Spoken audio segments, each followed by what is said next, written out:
Emma. Volume 1. Chapter 6. Emma could not feel a doubt of having given Harriet's fancy a proper direction and raised the gratitude of her young vanity to a very good purpose, for she found her decidedly more sensible than before of Mr. Elton's being a remarkably handsome man, with most agreeable manners, and as she had no hesitation in following up the assurance of his admiration by agreeable hints, she was soon pretty confident of creating as much liking on Harriet's side as there could be any occasion for. She was quite convinced of Mr. Elton's being in the fairest way of falling in love, if not in love already. She had no scruple with regard to him. He talked of Harriet, and praised her so warmly, that she could not suppose anything wanting which a little time would not add. His perception of the striking improvement of Harriet's manner, since her introduction at Hartfield, was not one of the least agreeable proofs of his growing attachment. "You have given Miss Smith all that she required," said he.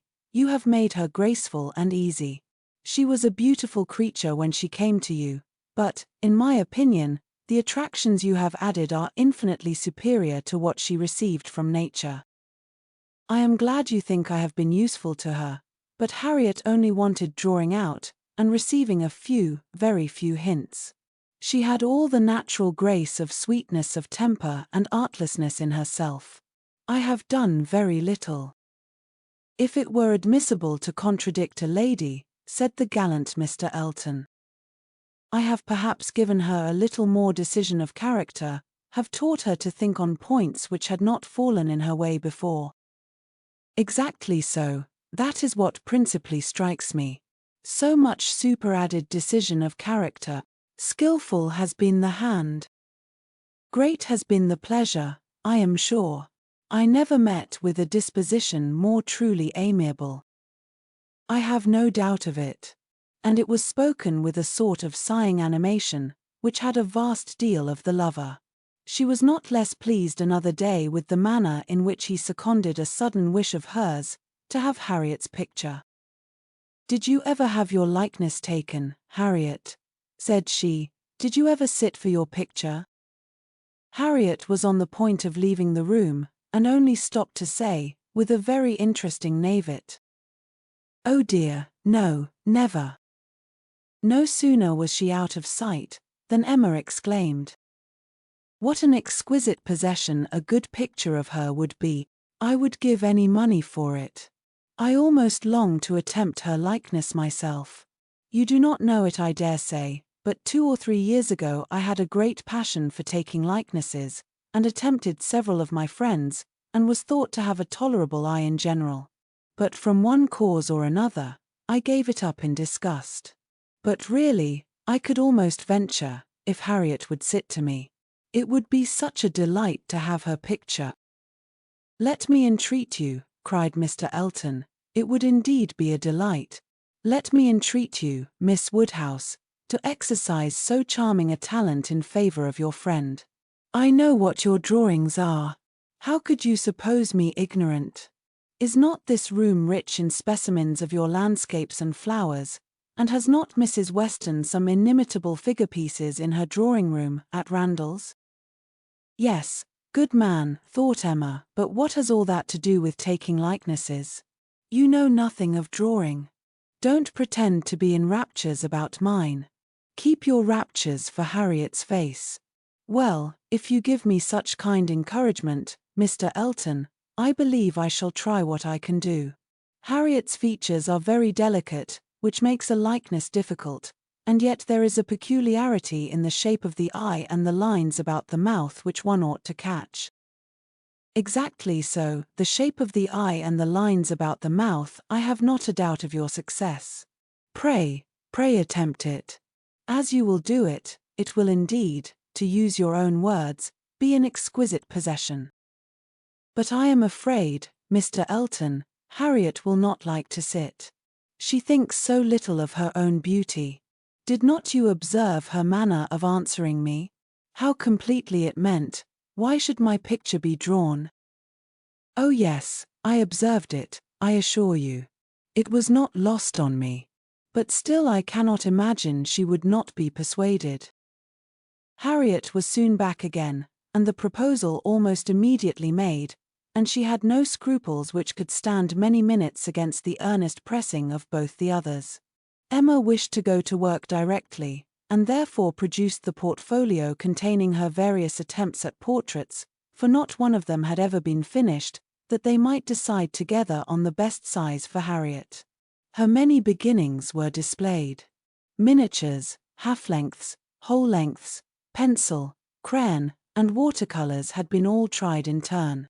She had always wanted to do everything, and had made more progress both in drawing and music than many might have done with so little labor as she would ever submit to.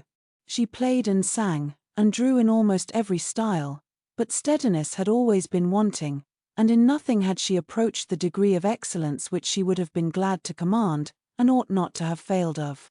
She was not much deceived as to her own skill either as an artist or a musician, but she was not unwilling to have others deceived, or sorry to know her reputation for accomplishment often higher than it deserved. There was merit in every drawing in the least finished, perhaps the most. Her style was spirited, but had there been much less, or had there been 10 times more, the delight and admiration of her two companions would have been the same. They were both in ecstasies. A likeness pleases everybody, and Miss Woodhouse's performances must be capital. "No great variety of faces for you," said Emma. "I had only my own family to study from. There is my father, another of my father, but the idea of sitting for his picture made him so nervous that I could only take him by stealth, neither of them very like therefore. Mrs. Weston again, and again, and again, you see. Dear Mrs. Weston, always my kindest friend on every occasion. She would sit whenever I asked her. There is my sister, and really quite her own little elegant figure and the face not unlike. I should have made a good likeness of her, if she would have sat longer, but she was in such a hurry to have me draw her 4 children that she would not be quiet. Then, here come all my attempts at 3 of those 4 children. There they are, Henry and John and Bella, from one end of the sheet to the other, and any one of them might do for any one of the rest. She was so eager to have them drawn that I could not refuse, but there is no making children of 3 or 4 years old stand still, you know, nor can it be very easy to take any likeness of them, beyond the air and complexion, unless they are coarser featured than any of Mamma's children ever were. Here is my sketch of the 4th, who was a baby. I took him as he was sleeping on the sofa, and it is as strong a likeness of his cockade as you would wish to see. He had nestled down his head most conveniently. That's very like. I am rather proud of little George. The corner of the sofa is very good. Then here is my last, unclosing a pretty sketch of a gentleman in small size, whole length, my last and my best, my brother, Mr. John Knightley. This did not want much of being finished, when I put it away in a pet, and vowed I would never take another likeness. I could not help being provoked, for after all my pains, and when I had really made a very good likeness of it, Mrs. Weston and I were quite agreed in thinking it very like, only too handsome, too flattering, but that was a fault on the right side. After all this, came poor dear Isabella's cold approbation of yes, it was a little like, but to be sure it did not do him justice. We had had a great deal of trouble in persuading him to sit at all.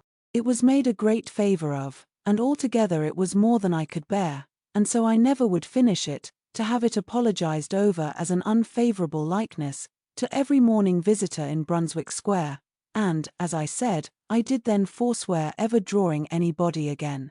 But for Harriet's sake, or rather for my own, and as there are no husbands and wives in the case at present, I will break my resolution now.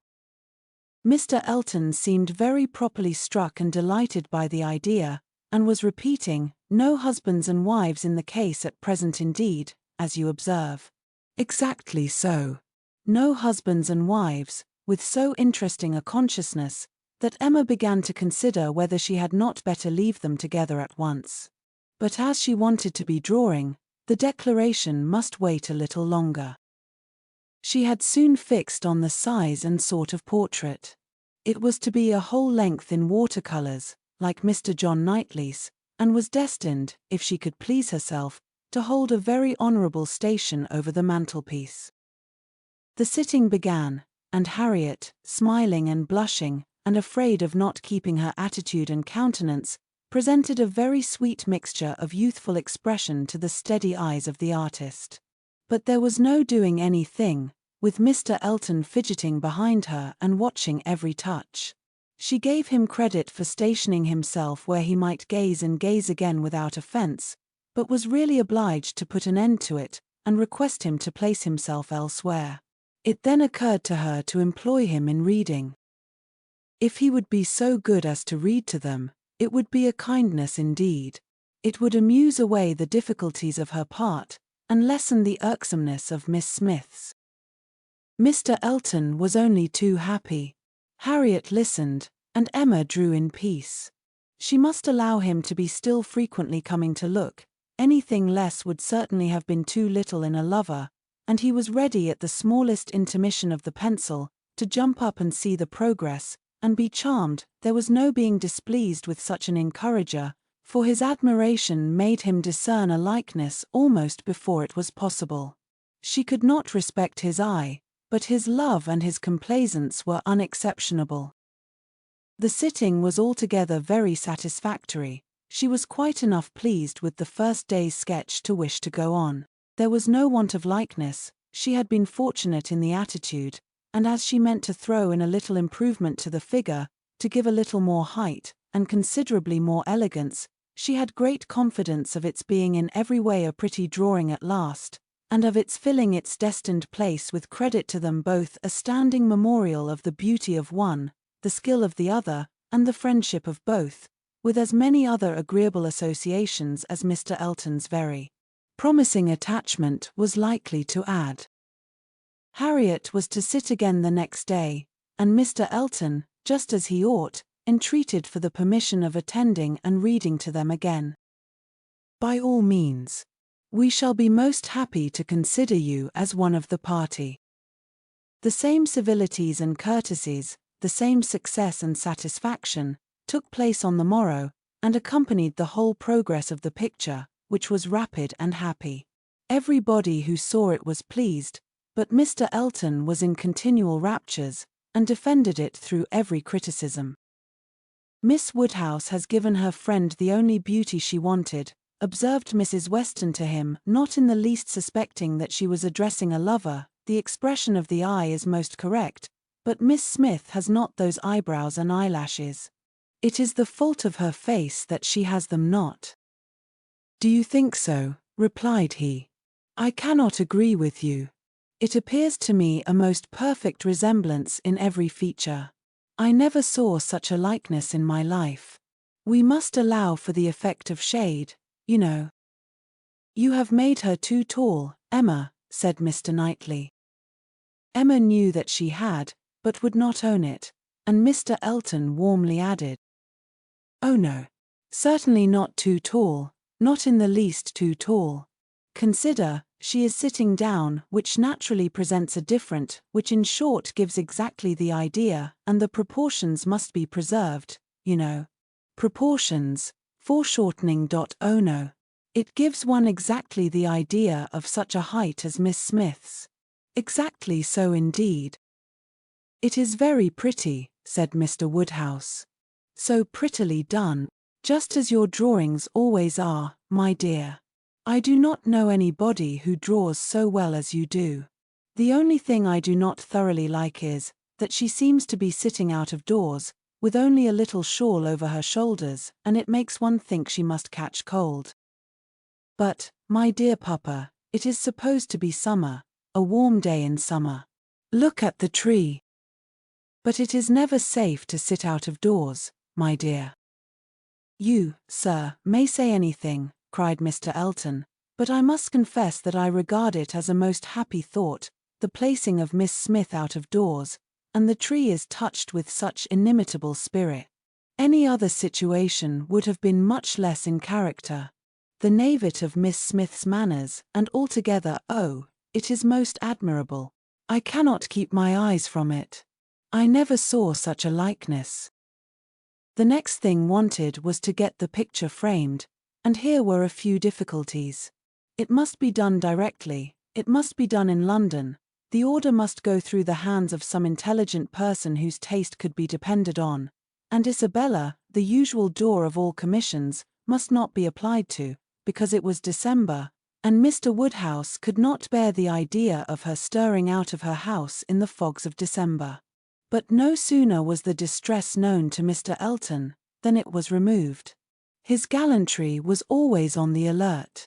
Might he be trusted with the commission, what infinite pleasure should he have in executing it? He could ride to London at any time. It was impossible to say how much he should be gratified by being employed on such an errand.